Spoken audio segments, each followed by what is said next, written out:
Good evening all. Welcome to Newcastle, where the rain is falling steady. The lawnmowers are out, but hopefully it's not going to sound too bad. Norwich have drawn 1-1 here, the battle of the bottom two, but Norwich are no longer part of the bottom two. They do move above Burnley, a point above them, who are at Wolves tomorrow night. They also have another game in hand, don't they, because that game against Tottenham at the weekend was snowed off. But for now, Norwich are up to 18th. And they are 4 games unbeaten, remain unbeaten under Dean Smith as well.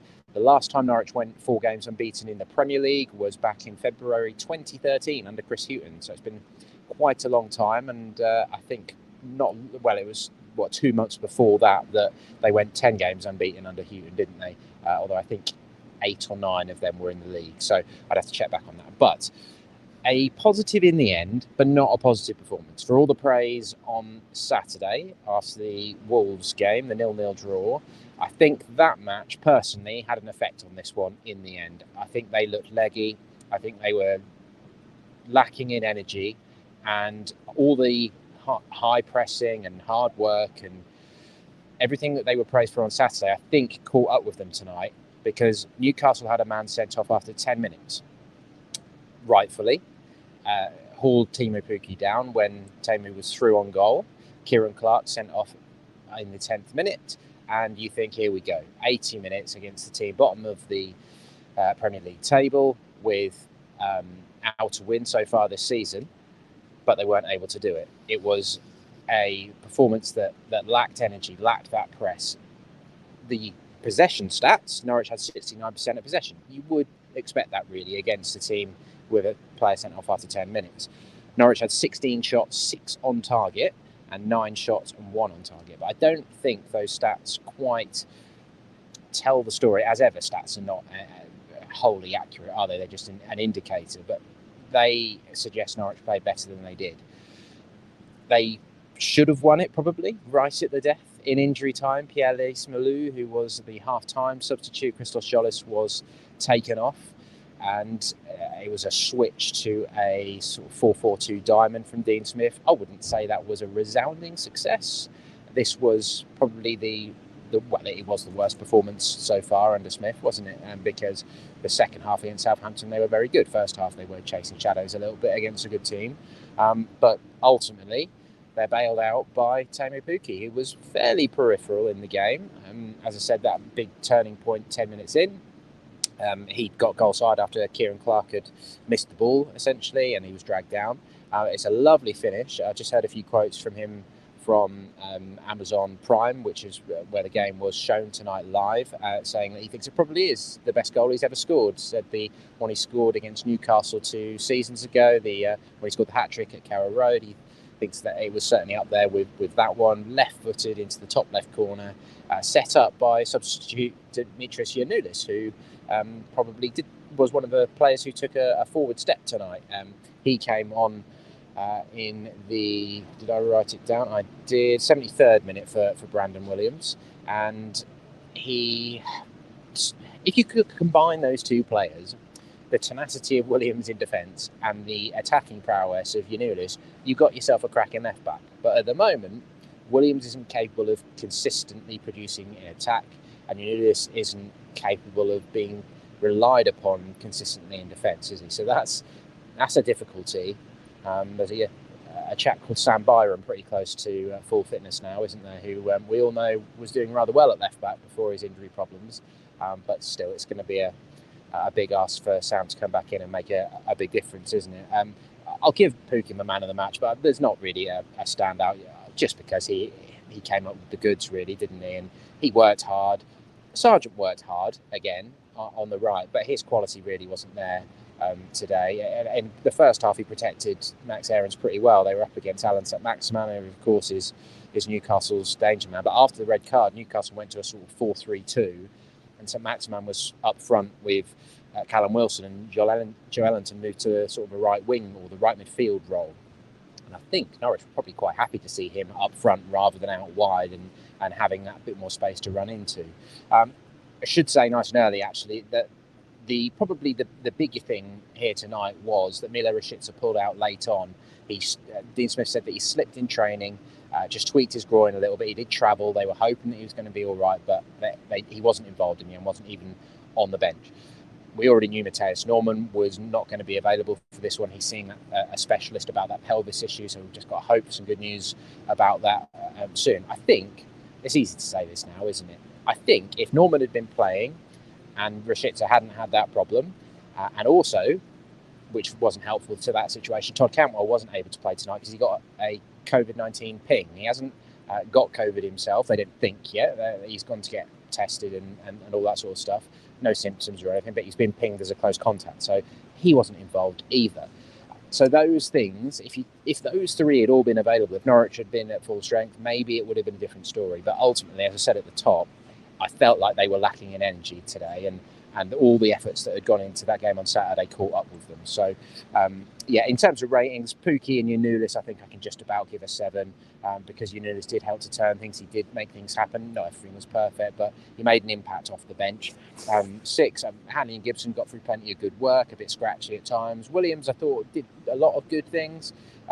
Was taken off, as I said, 73rd minute. He can have a 6 as well. Krul was so unlucky with the penalty that Callum Wilson scored, as I'll come back round to, so he can have a 6, but otherwise a relatively quiet night again, really. Lucas Rupp, lots of energy, maybe a bit lacking in quality. Adam Eder put himself about when he came off the bench. 67th minute, he replaced Sargent, and Gilmore was involved as well. Maybe he wasn't far off a 7 as well. Sprayed the ball around quite nicely, and it's probably still building in the right direction just about. But unfortunately for Josh Sargent, it's great having all that work rate and the willing and determination and protecting your right back and all those sort of things. But the quality really wasn't there today again. And there was the moment that sealed it really was he got the ball on the right and he drilled across into the box, which went past everyone and came out on this side of the pitch for a throw. Right down in front of me here are the dugouts, so we had a good view of everything that was going on with Eddie Howe and Dean Smith, etc. And as soon as that ball went out, they turned around to Adam Eder and said, right, come on, you're coming on. They'd seen enough. And you can have all the willing in the world. I think there's a lot of people who would run around and really try, but you've got to have Premier League quality as well, haven't you? So he's got to demonstrate that. McLean is a good example of what I've been saying. He was so good in that second half on Saturday, wasn't he? He was like a man possessed, and that energy was not there today, which is a shame. Jolis got the start with Rashica having to drop out. Rook came in for Norman as we were expecting, and Jolis just did not look match sharp at all. Looked raw, looked like a 19-year-old playing in front of 50,000 fans at Newcastle and in the Premier League. And he was involved. He had a shot deflected over. He had a shot actually which Dubravka had to keep out at his near post. He grew into the first half a bit, but on the whole, I think he didn't look Premier League sharp. Max Aarons had a bit of a difficult day as well, so plenty of the ball, but didn't do a great deal with it. You think of how well he did for that big chance at the end of the first half on Saturday with the sort of chop back, the 1-2 with Rupp and all that, and that was Max in his prime, really, wasn't it? Looking really like a Premier League right back. Today, plenty of willing, but not much came off for him, really, and a couple of times was caught the wrong side of Joe Willock, I think it mainly was. He kept okay with St. Maximin. Hanley stepped across and helped him a couple of times. And Lace Malou, I think I'd probably give him a 5 as well. I don't think he did enough in that 4-4-2 diamond. He was initially at the sort of tip of it, but I didn't think he was really playing as a playmaker or anything, and his quality on the ball wasn't there for most of the half. In the end, Newcastle were tiring. There were 6 minutes of added time, and as I say, there was a big chance in injury time where he'd done well to steal the ball off Federico Fernandez, clean through on goal, shaped his body well, and you thought, here we go, this is his big moment when he arrives. And Dubravka just spreads himself and manages to get enough on the ball as it's sort of going between his legs, and the ball just bounces kindly and over the crossbar, and that was it. But the big moments, other than that, really, to talk about the penalty, 61st minute, it was a Billy Gilmore handball, a bit unfortunate. Corners come into the box. I think it's Fabian Schär with the header and his arms up in an unnatural position. And Dean Smith said it afterwards in the interview that I heard that he thought it was a bit harsh, and that it was at very close quarters. I think we haven't seen many replays, unfortunately, here. We had a tiny little screen, which was basically no use to us at all. So I haven't seen them back yet. But in our live updates, people were saying that there were a couple of Norwich handball appeals as well. But in real time, Norwich weren't claiming for them, and we didn't notice anything big. So they obviously highlighted them on the TV, but we've not seen them back. So, but yeah, I think it took a long time. It went to VAR. The ref eventually goes to the screen. But when we'd had time to see the replay, we were pretty certain that was going to get given, and fair enough. But then Krul guesses the right way, holds off making his dive, saves Callum Wilson's penalty, but it flies up off his glove onto the crossbar and bounces the right side of the line. So we spoke to him after the game, and he was pretty gutted with that, to be honest, here at his old club, and in pursuit of his 50th Premier League clean sheet officially. Look at my Twitter account if you don't know what I'm talking about there, for a few tweets that I put up on Sunday. And the equaliser comes in the 79th minute. It's a nice Gilmore cross into the box. Ida challenges for it at the back post.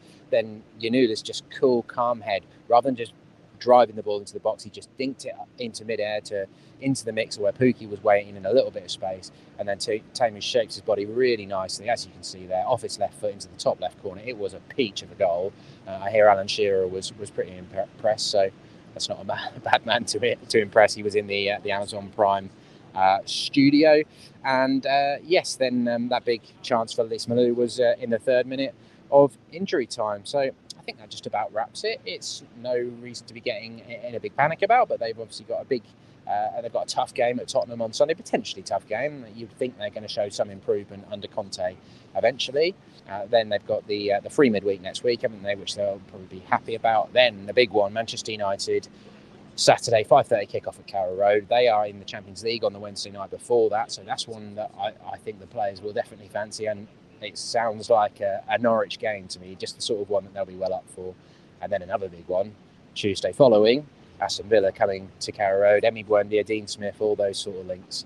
So it's going to be good fun, I think, between here and Christmas, and this is where we're going to find out whether they're going to be able to show the tenacity and the energy that's required to make this a proper survival push. They could even get out of the relegation zone. We'll see how the other results shape things up. They could get out of the relegation soon enough in the next few games. It's just about keeping building in the right direction. But the main word I've been using on our podcast and on these video verdicts and stuff is consistency. Didn't see that today. So that's got to be the search. Still early days. Dean Smith hasn't had a great deal of time to work with these guys, just over, still less than 2 weeks, isn't it, at the moment? So I don't think we can make any firm judgments, but ultimately Norwich leave St James's Park feeling a bit disappointed that they didn't get a win, which would have been back-to-back away wins in the Premier League, of course, which they haven't done for nearly 10 years. But that chance has slipped by them. But 4 unbeaten, so we'll focus on the positives and just take the get-out-of-jail card free quite happily for now. Thanks very much for watching. Let me know what you thought of the game in the comments below. And, of course, pinkman.com is the place to go for all the reaction and analysis.